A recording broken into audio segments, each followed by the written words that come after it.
Hello, नमस्कार. कोमल ए ब्लॉगमध्ये तुमचं सगळ्यांचं स्वागत आहे. तर आज आकाश स्पेशल व्हिडिओ आहे. डायरेक्ट रेसिपीपासूनच स्टार्ट केलं. म्हटलं इकडचं-तिकडचं बोलत बसण्यापेक्षा डायरेक्ट रेसिपीच दाखवावी. तर सगळ्यात पहिले मी घेतले चिकन 65 करण्यासाठी.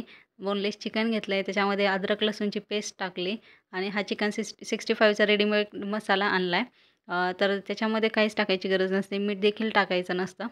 आणि नंतर हे कॉर्नफ्लॉवर थोडंसं क्रिस्पी होण्यासाठी टाकलं आहे. तांदळाचं पीठ असेल तर ते देखील टाकू शकता. आणि लिंबू पिळून सगळं व्यवस्थित मिक्स करून घेतलं आणि नंतर 10 ते 15 मिनिटासाठी त्याला मॅरिनेट करायला ठेवायचं. बघा व्यवस्थित मिक्स झालं आहे. त्यानंतर त्याच्यावर झाकण ठेवून मॅरिनेट करण्यासाठी ठेवून दिलं आणि ते होतंय तोपर्यंत म्हटलं भाजीचा मसाला काढून घ्यावा. त्यासाठी मी घेतले कांदा, खोबरं, अद्रक, लसूण, कोथिंबीर आणि धना पावडर. तर मग सर्वात पहिले मी कांदा भाजून घेतला.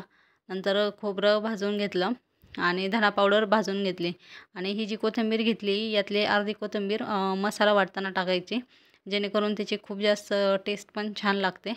त्यानंतर हा सगळा मसाला मिक्सरमधून काढून घेतला आणि नंतर मसाला काढून झाल्यानंतर मग चिकन 65 मॅरिनेट व्हायला ठेवलेलं होतं. म्हटलं तोपर्यंत चिकन शिजायला टाकून देऊयात. मग चिकन लावून दिले कुकरमध्ये शिजायला आणि त्यानंतर चिकन 65चं ते मॅरिनेट झालं होतं. व्यवस्थित 1-15 मिनिट झाले होते.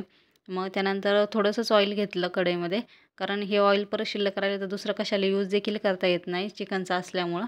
आणि परत ते भाजीला देखील थोडं यूज करते मी, पण त्याच्यामध्ये थोडीशी ती टेस्ट उतरते. त्यामुळे बघा तुम्हाला जर आवडत असेल तर यूज करा, नाहीतर मग नाही नवीन यूज केलं तरी चालेल.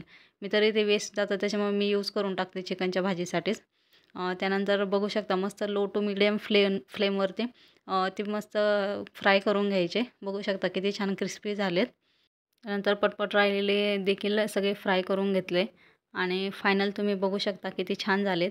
आवडल्यास कमेंट करून नक्की सांगा आणि रेसिपी नक्की ट्राय करा. त्यानंतर चिकनच्या भाजीसाठी मसाला काढला. तर त्याच्यामध्ये पहिली जी आहे ती लाल तिखट, त्याच्यानंतर कांदा लसूण मसाला आणि घरचा काळा मसाला आणि त्यानंतर चिकन मसाला होता. तर मी तेल यूज करते आहे. आणि नंतर मग मस्त त्याच कढईमध्ये या कढईमध्ये मसाला खूप छान फ्राय होतो. तर जेव्हा पण मसाला आपण फ्राय करतो ना तेव्हा त्याच्यावर थोडंसं पाणी टाकल्यानंतर झाकण ठेवायचं.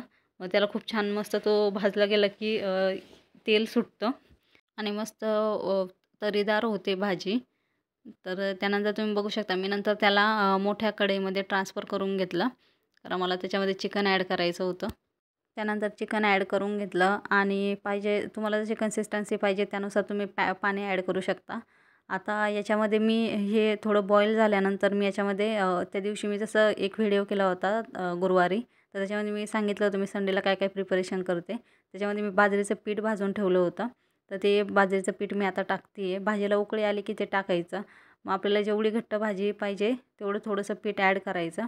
आता भाकरीसोबत आपण थोडीशी रस्साच भाजी खातो, त्यामुळे मी थोडी रस्साच भाजी केली आहे. आणि ते पीठ टाकल्यानंतर मस्त लो फ्लेमवरती एक 5 ते 7 मिनिट तरी तिला ॲटलिस्ट चांगले उकळू द्यायचे.